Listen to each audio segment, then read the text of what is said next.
Puro lang pabida, puro satsat. Kaya yung mga pumapatol na mga nasa mainstream media sa mga statements ni Magalong, malamang parte ng PR niya. Ganun ba niya, Mr. Maravillas? Ganun po ang strategy. Yung mga nasa mainstream media, may coordinator yan si Magalong sigurado. PR man, tatawagan, titext yung mga May statement na niya ngayon si Mayor Magalong tungkol sa issue ng Siyempre, balita, papatulan ng mainstream. Pero parte yan ng PR. Para mapansin, laging nagsasalita siya, napapanood ng mga tao, naririnig, naging pamilyar palagi. Hindi makalimutan yung pangalang Magalong. Nag-gets na ninyo kung paano ang spin? I must know kasi nasa mainstream ako dati. Ganyan ang ugali ng mga politiko para magpabida. May PR siya.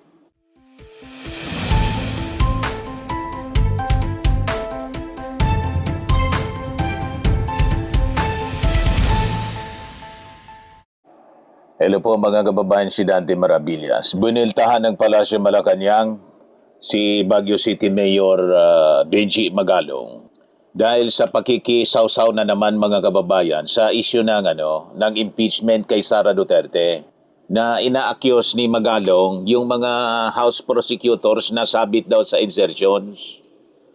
Maging si Bicol Saro Party List Representative Terry Ridon, binakbakan mga kababayan itong si Magalong. Paano niya kami magiging sabit dito sa sinasabi mong insertions na yung NEP, hindi pa nga namin na niya nakikita yung budget. Di ba? Pangalanan mo niya sino yung mga sangkot na mga prosecutor sa insertion. Yan ang challenge ni Terry Ridon. Mayor, pangalanan niyo po kung sino yung mga House Impeachment Prosecutors na sinasabi po ninyo na sangkot dito po sa mga insertions sa ating pong budget. Kasi, tatlong bagay. Una, yung pong ipinasang budget for 2026, no? Ang sabi ho ng Palasyo, Kongreso at Senado, wala pong insertions po dito. Pangalawa, ngayong araw pa lang po itinurn over ng ehekutibo sa Kongreso yung pong National Expenditure Program for 2027. Ang may absolute control over the NEP ay yung ehekutibo, hindi po mga kongresista at mga senador. Ikatlo, wala pa hong mga deliberasyon yung pong House Committee na Appropriations.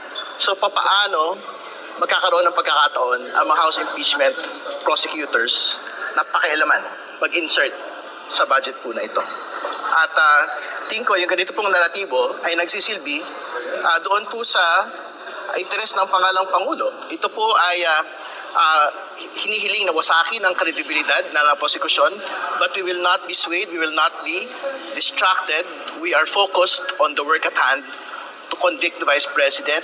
Tingin ko mas mabuti po na tugunan po na ating pong mabuting mayor ng Baguio City yung pong seryosong mga usapin na kanila pong kinakaharap dito po sa nagdaang pong mga resulta na habagat po sa kanila.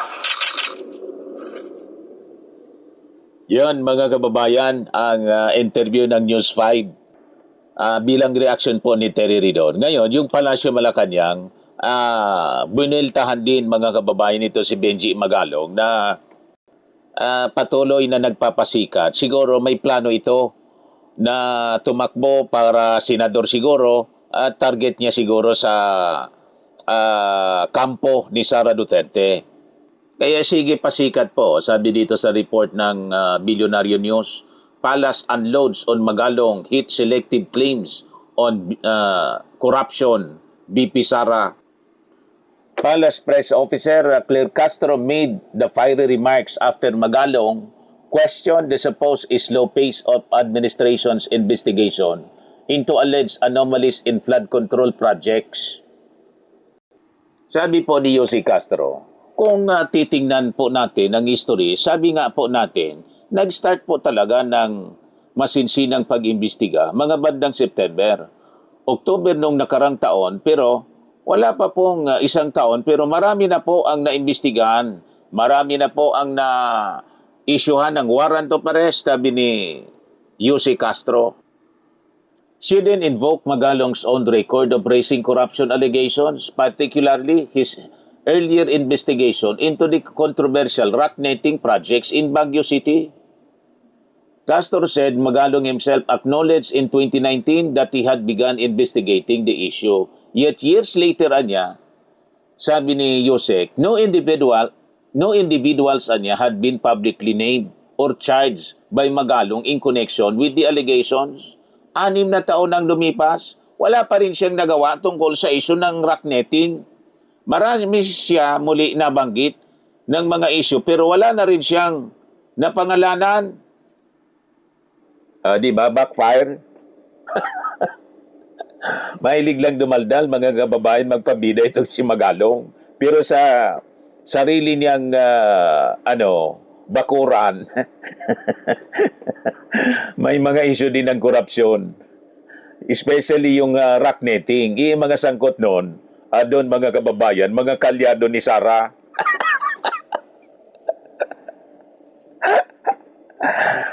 Kaya siguro hindi na pinurso ni Magalong kasi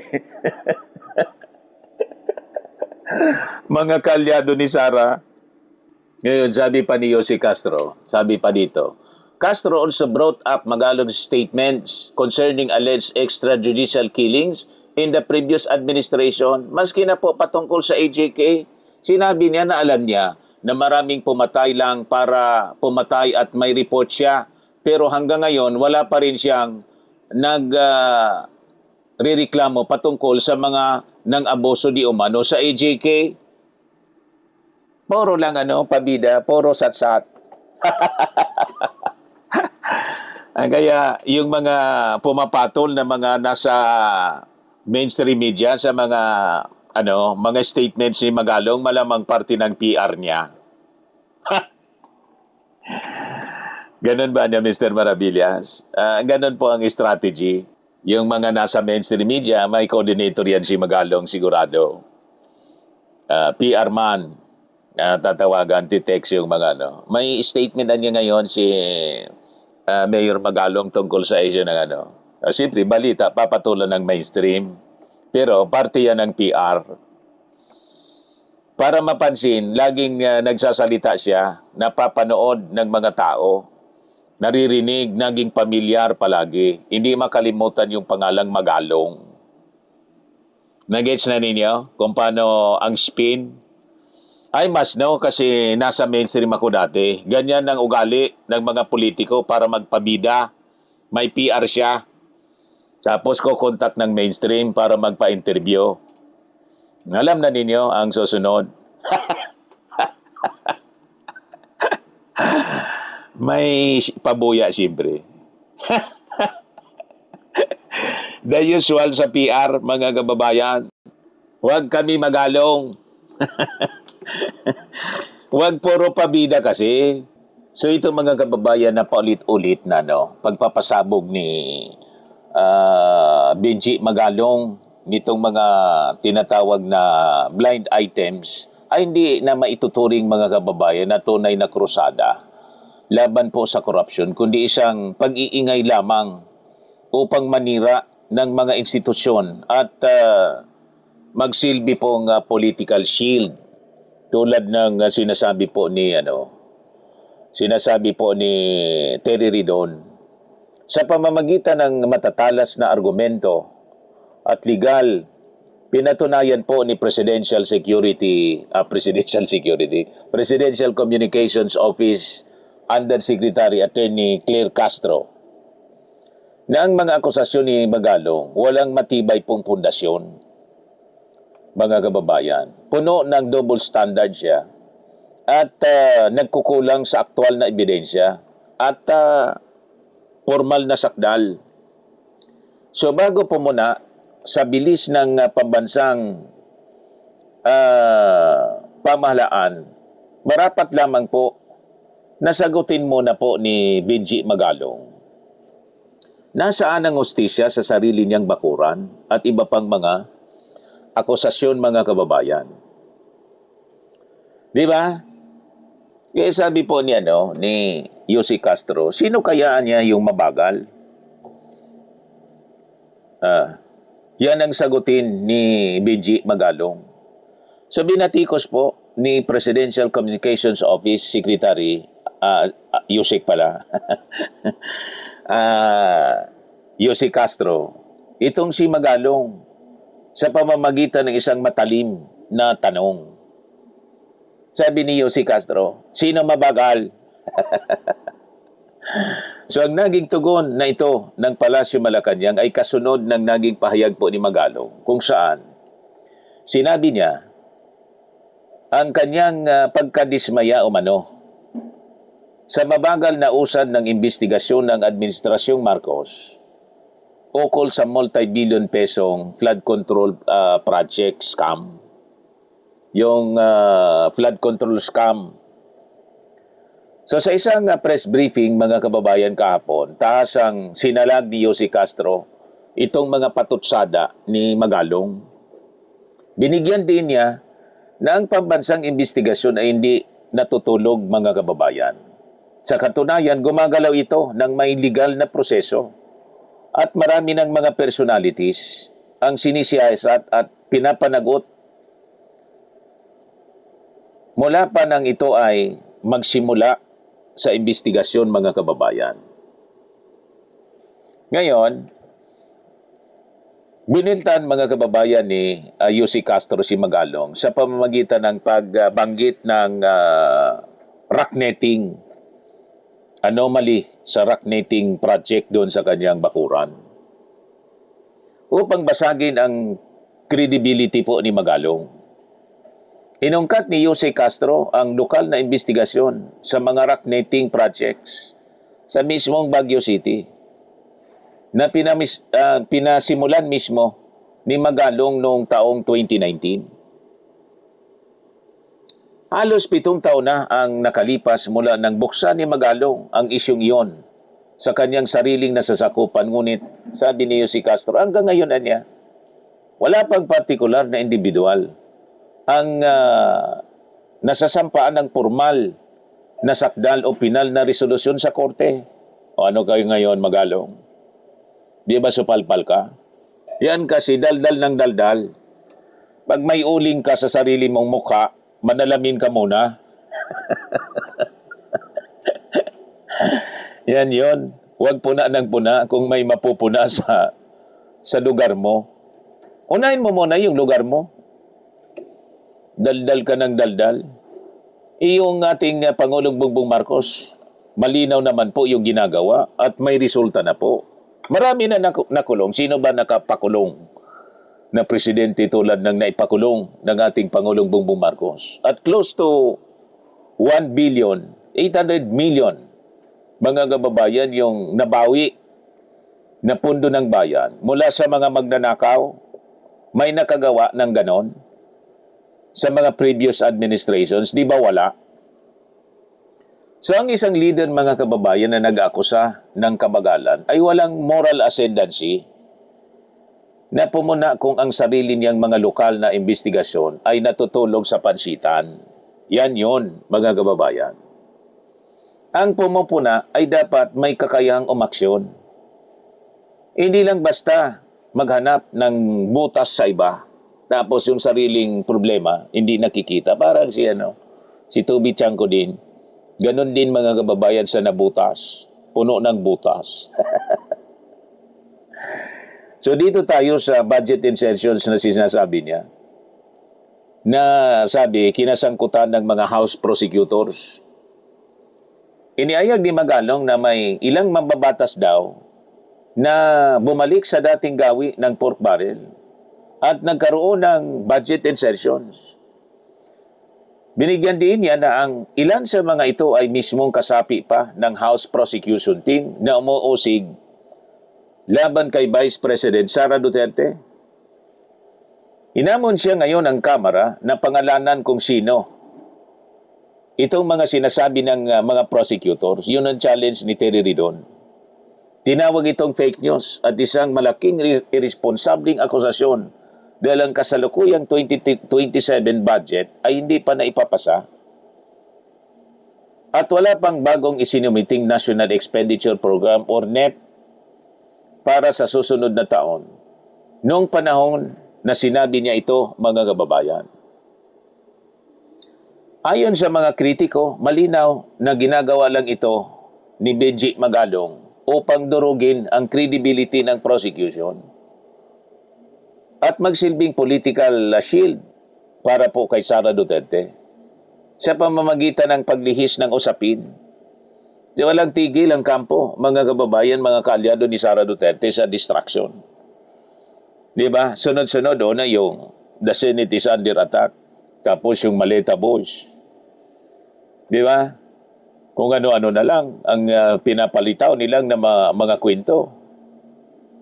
Ngayon, yung mga investigasyon na gustong mangyari, mga kababayan ni Alan Peter Cayetano, ngayon, hindi man pinatulan po ng ating mga mamamayan, tuloy pa rin yung impeachment. Ngayon, nag-iingay na naman po si Magalong, may nag-text siguro. Di ba? O ngayon, nagpasabog ng payag si Magalong noon na may 67 na mga mambabatas at mga kontratista daw na sangkot sa malawakang organisadong korupsyon sa mga flood control projects sa bansa. Sinabi niyang umabot sa 30% anya hanggang 40% ang kickback na ibinubulsa mula sa mga projects, infrastructure projects. Hindi pinangalanan ni Magalong sa publiko kung sino-sino itong 67 congressmen. Tama po? Sa ilalim, mga kababayan, ng legal na prinsipyo, ang akusasyon ng walang pagtiyak ay tinuturing na paninirang puri at chismis lamang. At iyon ang nakikita ng mga critics ngayon dito kay Magalong. Puro kwento, puro pa-interview, puro generalization. Wala man pinapangalanan. Ngayon, yung pahayag naman po na 80% ng Kongreso sangkot sa anomalya, naalala ninyo? Sa kanyang pagpapahayag ng pagkadismaya sa mabagal na usad ng investigasyon sa mga flood control projects, naglabas muli si Magalong ng general accusation. Ayon sa kanya, halos 80% na daw ng mga miyembro ng House ay sangkot sa mga anomalya sa bansa. Ang pagbibigay ng napakalaking porsyento ng walang malinaw na listahan, walang pangalan at walang individual na patunay ay binatikos, siyempre, ng ating mga mambabatas. Ang ganitong blanket statement kasi ay labag sa due process at isang tahasang paninira sa buong institusyon, mga kababayan, ng Kongreso na nagpapababa sa tiwala ng publiko sa pamahalaan ng walang batayan. Tapos yung issue naman po sa 777 at 30-30-30 schemes, yung mga hatian daw, yung mga pasabog niya, na puro lang kwento, di Magalong. Ito ay sistemang naunang blind items, mga kababayan, ni Magalong, patungkol sa sistema daw ng pag-allocate ng pondo sa mga proyekto sa bansa, kung saan nakaprograma na kung ilang porsyento ang mapupunta sa mambabatas at saka sa ahensya.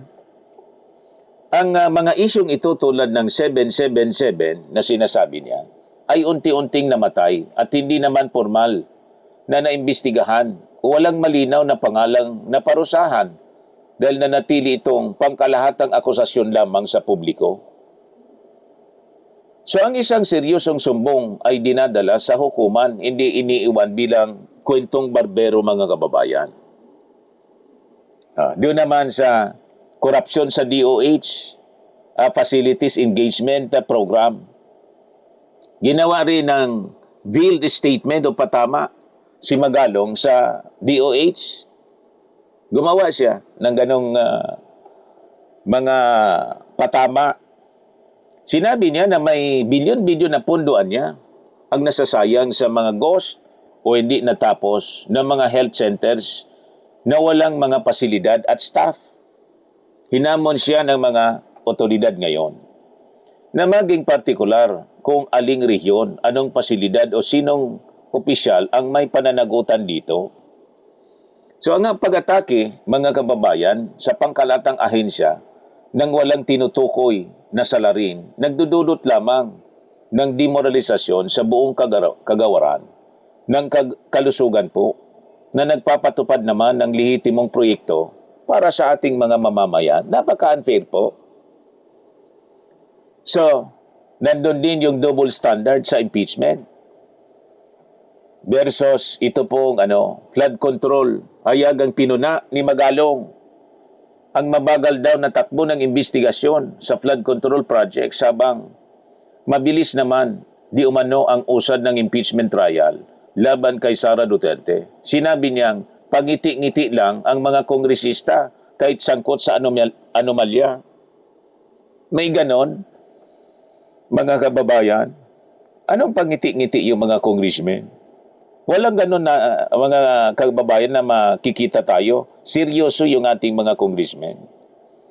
Yung mga house prosecutors natin. Seryoso sila. So taas ang binatiko si Magalong sa paggamit ng taas ang double standard, mga kababayan. Ang kanyang mga pahayag ay tila hindi udyok ng hustisya, kundi ginagawa lamang upang protektahan ang political na interes ng depensa po ni Sara Duterte. Isang malinaw na pamumulitika na nagbabalat kayo bilang anti-corruption campaign. Yan ang projection po ni Magalong. Yung makikita natin, si Magalong magaling manira. Puro lang generalization. Mga patama. Wala naman pong sinasampang kaso. Kung tunay na may ebidensya, mga kababayan, itong si Magalong, lalo na't siya ay dating hepe ng prestigyosong Criminal Investigation and Detection Group, di ba? Si IDG. Dapat ay naghain siya ng formal na reklamo sa Office of the Ombudsman sa lahat ng mga ginagawa niyang akusasyon, hindi yung puro kwento. Tama po? Ang pagdaan ng mga porsyento at bilang sa media, sa halip na sa tamang korte ay patunay na kulang ito sa legal na bigat, mga kababayan. Ngayon, dito tayo sa timing ng kanyang mga pahayag. Sinasabay po ang mga aligasyon tuwing may mga mabibigat na isyong pampolitika, gaya nitong impeachment, na nagpapakita na ang layunin ay manggulo at mag-ingay, hindi ang maglinis, mga kababayan, ng gobyerno. Di ba? So ito pong blanket as accusations. Ang pagbato ng mga katagang gaya ng 80% na kongreso ay corrupt. 80% sa kongres daw ay corrupt. Nang walang inilatag na listahan o affidavit ay irresponsable at nagdudulot, mga kababayan, ng pinsala sa reputasyon ng buong institusyon pati na sa mga matitino at tapat na opisyal ng ating gobyerno. Sa madaling salita, puro laway. Laway lang, walang latay itong mga pinagsasabi ni Benji Magalong. Bilang dating top cop at pinuno, mga kababayan, ng CIDG, alam ni Benji Magalong nang ebidensya ay dinadala sa korte, hindi sa chismisan sa media, puro pa interview. Bakit kapag humarap siya sa microphone, mga kababayan, ang dami niyang porsyentong nalalaman? May 80%, may 67 congressmen na may 777, at may 30-30-30 daw. Pero kapag hiningan mo ng opisyal na listahan, mga kababayan, at pinasumpa sa ilalim ng batas, bigla siyang umaatras, nagtatago sa likod ng mga blind items. Parang showbiz chismis ang ginagawa, mga kababayan, lang ni Benji Magalong. Hindi naman siya si Boy Abunda. Minsan nga, mas credible pa, mga kababayan, na pakinggan si Boy Abunda. Di ba, mga kababayan? Credible pa si Boy Abunda. Ganyan ba ang may hawak ng katotohanan? Yan ang tanong natin. Ang tunay na matapang at may integridad nagsasampa ng kaso sa ombudsman. Yan ang dapat gawin niya, hindi yung puro daldal. Hindi yung puro banat sa media para lang magpa-trending at protektahan ang kanyang mga kaalyadong politiko. Yan ang nakikita ng marami. Gusto niyang maging seryoso ang publiko sa mga hirit laban sa korupsyon? Patunayan niya muna sa sarili niyang lungsod. Yung rock netting project sa Baguio, 2019 pa, iniimbestigahan. Pero hanggang ngayon, nasaan yung nakasuhan? Ni isa wala. Kaya tama po ang pagsupalpal sa kanya ni Yusek Castro bago siya tumoro at magsabi na mabagal ang pambansang gobyerno. Humarap siya muna sa salamin. Tanungin niya ang sarili niya, mga kababayan, kung bakit ang sarili niyang investigasyon ay mas mabagal pa po sa pagong. Tama? So ang integridad ay sinusukat, mga kababayan, sa gawa at sa tapang na ngalan sa tamang korte. Hindi sa pagiging blind, pagpapakalat ng blind items na parang showbiz chismis. Puro pasabog pero walang napapakulong, mga kababayan. So Magalong, puro blind item lang. Kulang sa aksyon, sa korte ang kaso, hindi po sa blind item. Iyan ang ating gustong ipaabot dito, mga kababayan, kay Magalong.